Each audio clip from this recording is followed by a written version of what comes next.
तो सभी प्यारे छात्रों का कक्षा 10वीं गणित में स्वागत है और आज हम लोग प्रश्नावली 1.1 का प्रश्न 1 का तीसरा प्रश्न कैसे करना है इसको अच्छे से सीखेंगे। इसके पहले हमने पहला क्वेश्चन और दूसरा क्वेश्चन दोनों को अच्छे से किया है। यदि आपने नहीं देखा है तो आप डिस्क्रिप्शन ज़रूर चेक करना, वहाँ पे आपको प्लेलिस्ट मिलेगी, वहाँ से आप क्रम अनुसार अध्ययन कर पाओगे। तो चलिए फिर हम तीसरा प्रश्न करते हैं। कॉपी पेन लेकर बैठिए, एक बार मैं आपको सिखाऊंगा, दूसरी बार आप खुद से प्रैक्टिस करिए, क्योंकि प्रैक्टिस से ही आप मैथ अच्छे से सीख पाओगे। तो प्रश्न हमने अलग से लिख लिया है। अब हम लोग वैसे ही करेंगे जैसा हमें बोर्ड एग्ज़ाम में लिखना है और उसके साथ हम बहुत अच्छे से समझेंगे भी।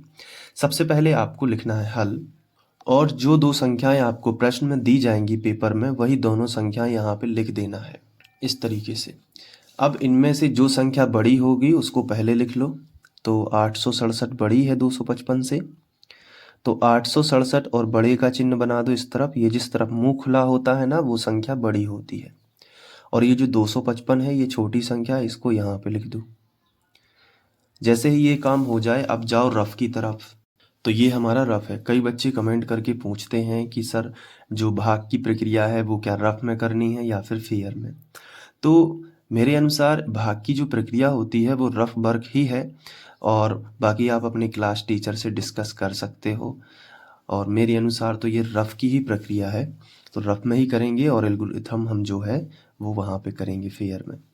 चलिए अब भाग की प्रक्रिया में सबसे पहले हम भाग का चिन्ह बनाएंगे, और भाग के चिन्ह के बीच में बड़ी संख्या को लिखते हैं। तो 867 बड़ी संख्या है, तो यहाँ पे वही लिखेंगे 867।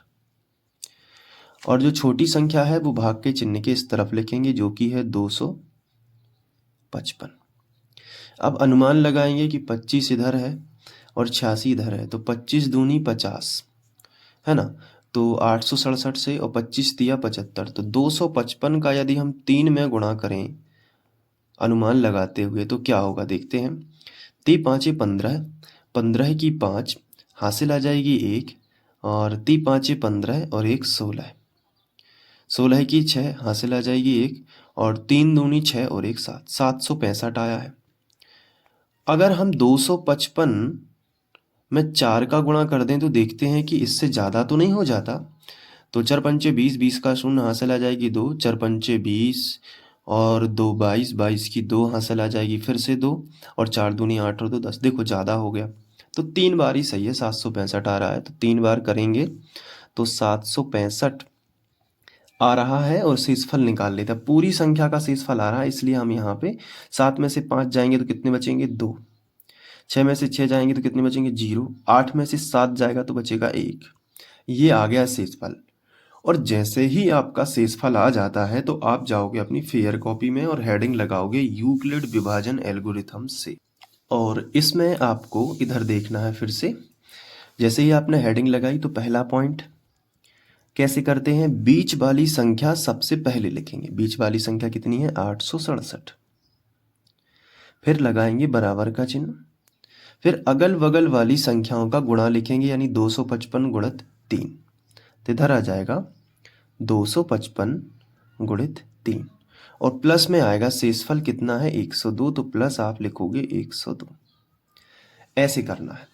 बीच वाली संख्या आपको सबसे पहले लिखनी है, अगल बगल वाली संख्याओं का गुणा में लिखना है, और शेषफल हमेशा धन में लिखना है। और क्या शेषफल 0 आया है? नहीं, 102 आया है। तो आप यहाँ पे लिखोगे कि शेषफल 0 नहीं आया है, यानी शेषफल बराबर नहीं है 0। चलिए, तो शेषफल 0 नहीं आया है तो ये प्रक्रिया जारी रहेगी। तो जो शेषफल आया है इसी के बगल से आपको फिर से एक भाग का चिन्ह बना लेना है। बना लोगे ना।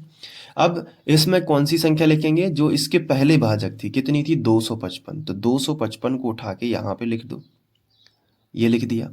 अब 102 का कितने बार गुणा करें कि 255 आ जाए, तो देखो अपन अंदाज लगाएंगे। जैसे 102 गुणा 2 करते हैं, 2 दूनी 4, 2 शून्यम 0 और 2 एकम 2, 204 आ गया। और अगर हम इसमें 102 और जोड़ देंगे तो 255 से तो ज़्यादा निकल जाएगा। आप खुद ट्राई कर सकते हैं। जैसे अगर मैंने 102 गुणा 3 कर दिया तो देखो क्या होता है, 3 दूनी 6, 3 शून्यम 0, 3 एकम 3, 306 हो गया ना। 255 से तो ज़्यादा हो गया, तो 2 बार ही सूटेबल है। तो 2 बार करेंगे 204 आएगा, तो इधर 204 लिख दो। अब घटा दो, कितना बचेगा? तो देखो कितना बचेगा, 5 में से 4 जाएंगे तो 1 बचेगा, 5 में से 0 जाएगा तो 5 ही बचेगा, और 2 में से 2 जाएंगे तो कट जाएगा। 51 बचा शेषफल। तो चलो, जैसे ही शेषफल आता है अपनी फेयर वाली कॉपी में जोड़ो, इधर सेकंड पॉइंट डाल दो। अब आपको क्या करना है, बीच वाली संख्या, इतने में फिर से प्रमेय लगेगी, यूक्लिड विभाजन प्रमेय का। बीच वाली संख्या सबसे पहले लिख दो, कितनी है? 255, बराबर का चिन्ह लगा दो। अगल बगल वाली संख्याओं को गुणा में लिख दो, यानी 102 गुणित 2, तो 102 गुणित 2, और प्लस में लिख दो 51, यानी शेषफल। अभी भी शेषफल 0 नहीं आया है, इसलिए आप यहाँ पे लिखोगे शेषफल बराबर नहीं है 0। ठीक है, समझ में आ रहा है ना? अब शेषफल 0 नहीं आया है तो फिर से हम जाएंगे इसी प्रोसेस में और इसी को आगे बढ़ाएंगे। तो इधर फिर से भाग का चिन्ह बना लिया, और भाग के चिन्ह के बीच में वो संख्या आएगी जो सबसे पहले भाजक थी, इसके जस्ट पहले भाजक थी मतलब। तो 102 है तो इधर लिखेंगे 102, और 51 दूनी 102 होते हैं। ठीक है, तो 2 बार जाएगा, शेषफल आएगा 0। तो इतने में फिर से यूक्लिड विभाजन प्रमेय का आप लगा दोगे, तो थर्ड पॉइंट आप डालोगे, और थर्ड पॉइंट में बीच वाली संख्या सबसे पहले कितनी है? 102, तो इधर आ जाएगा 102, फिर बराबर का चिन्ह लगाओगे। अब अगल बगल वाली संख्याओं को गुणा में लिखोगे, यानी 51 गुणित 2 और प्लस शेषफल। तो 51 गुणित 2 और प्लस में क्या आएगा? 0। इस बार शेषफल कितना आ गया है? 0। तो आप लिखोगे शेषफल बराबर है 0। और जैसे ही शेषफल 0 आता है, जैसे ही शेषफल 0 आता है, उस टाइम पे जो भाजक होता है वही होता है HCF, वही होता है HCF। तो लिखेंगे अतः इन दोनों संख्याओं यानी 867 और 255 का जो HCF है, यहाँ पे लिखेंगे अतः HCF ऑफ, कोष्टक में लिखेंगे दोनों संख्याओं को 867 और 255, कॉमा लगा के 867, 255 बराबर कितना है? 51। इधर लिखेंगे 51, और यही अपना आंसर आ जाएगा। बताओ, आया समझ में? है ना? तो चलो अब इसको नोट कर लो बहुत अच्छे से, अपने फेयर रजिस्टर में एक रजिस्टर बना लो। उसमें आपको सारे सवालों के जवाब जो हैं, उनके सॉल्यूशन जो है एक एक करके अच्छी राइटिंग में नोट करते जाओ, क्योंकि जैसे ही एग्ज़ाम आपके पास आएंगे तो आप जल्दी से रिवीजन कर पाओगे, और बार बार रिवीजन करते रहो। फिर उसके बाद मैं आपको तिमाही परीक्षा के लिए IMP क्वेश्चन बता दूंगा कि कौन कौन से हैं, तो उनको भी कर लेना।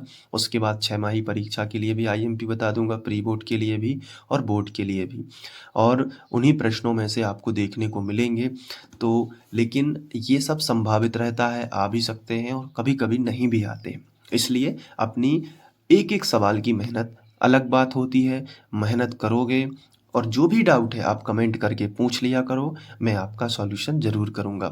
देखो क्या है कि मेहनत करोगे तभी आगे बढ़ पाओगे, इसलिए मेहनत ज़रूरी होती है। तो रजिस्टर ज़रूर बनाओ अच्छा सा, उसके ऊपर लिखो गणित विषय, और एक एक सवाल मैं करवा रहा हूँ, कोई भी उदाहरण नहीं छोड़ूंगा, हर एक सवाल करूँगा, तो आप सभी सवालों को लिख पाओगे और गणित में 100 में से 100 नंबर लेकर आओगे। तो इसके बाद हम लोग क्वेश्चन नंबर दूसरा करेंगे, प्रश्नावली 1.1 का। तो मिलते हैं नेक्स्ट वीडियो लेक्चर में। प्लेलिस्ट चेक कर लेना, डिस्क्रिप्शन चेक कर लेना। Thank you.